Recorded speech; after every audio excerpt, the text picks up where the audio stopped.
I had a couple of experience testing Redragon peripherals, so I thought I should try one of this budget wireless gamepad. So this is the Redragon Harrow, and we'll check its physical overview, features, and more. Everything you need to know coming up. If you need an office or Windows key that doesn't break the bank, macoyzkie.com has all the best deals with awesome discount for everyone who's watching this video. Just head over the site in the link below and enter code MKT35 for a 35% off of your total order. Meaning you can have a legit Windows 10 Pro key for under $10. Then fill your email and place your order and click extract your key button.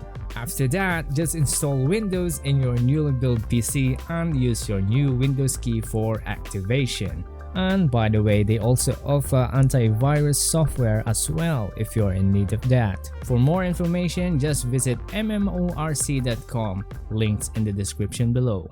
Hey, what's up guys, it's Mac here, and we do a lot of tech related videos like this one. If this is your first time, consider subscribing. With that said, let's check out the Redragon Harrow. So inside the box, you'll get the gamepad obviously, a USB receiver that doesn't have an indication of what it is for, so don't try to lose that, a USB to mini USB cable for charging, a CD driver which doesn't make any sense since nobody uses CDs anymore, and lastly the manual. Now let's check out some physical overview. The build is all plastic material, but it really feels sturdy.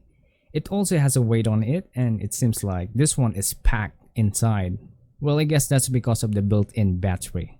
So the gamepad has several different texture materials. Over here are some sort of checkered design, which I really love because it doesn't only keep your palms in place but also less prone to finger oil. Over here it feels like a smooth rubber material, and it is also less prone to finger oil. Anyway, if your hands are all sweaty, wiping it's not really much of a work. For the directional button, R1 and R2, L1 and L2 have a glossy plastic material. As for the joystick and function buttons have a matte texture feel on it, and for the select and start button has a rubber material. And lastly, for the home button, it is like a transparent plastic material. If you look at the back real quick, the material is made out of a very sturdy plastic, but it looks really cheap in my opinion. Now, if you want to hear how the button sounds like, just check this out.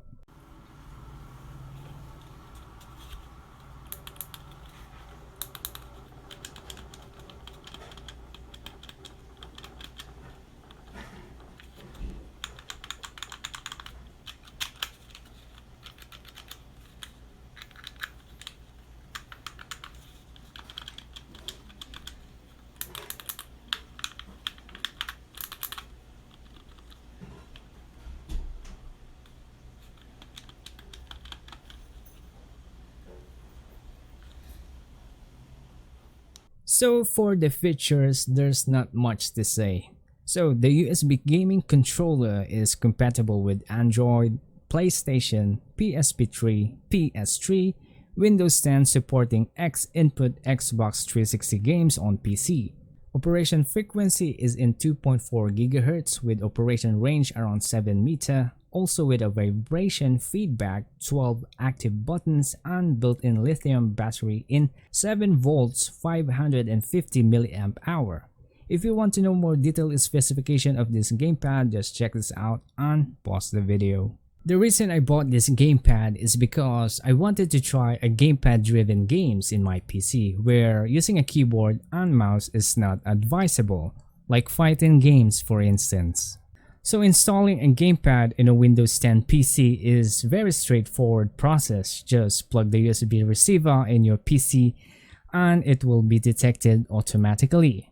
I thought I need to install a driver or whatever, but it seems like it will work right after you plug the USB in your PC. Well, that's all I care about. So as soon as I started gaming, it seems like the connection between the gamepad and the receiver is good, and didn't experience any latency or whatever.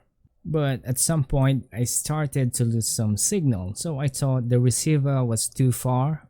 So I plugged the receiver on my keyboard's USB input, but I'm still losing signal for some reason.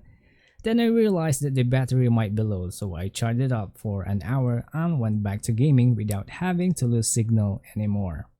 By the way, what I really hate about this gamepad is that there is no clear indication of whether the battery is full or not.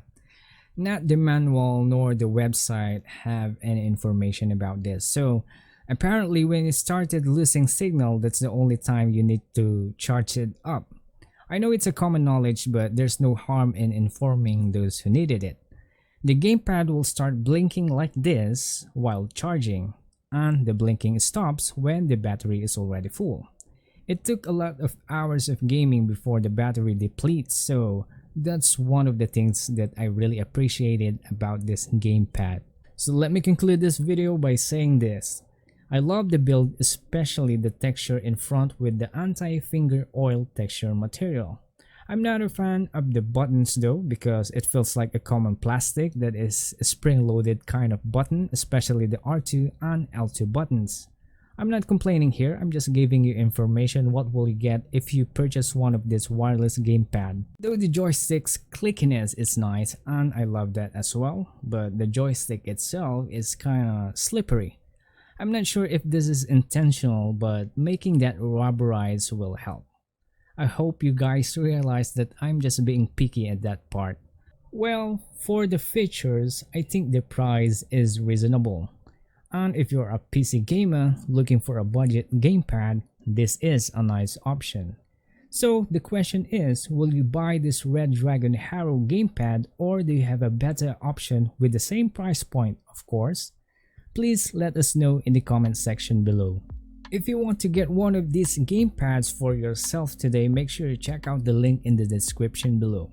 So that's it guys, if you found this video interesting and helpful, make sure to give us a thumbs up and share it. Thanks for watching and we'll see you in the next one.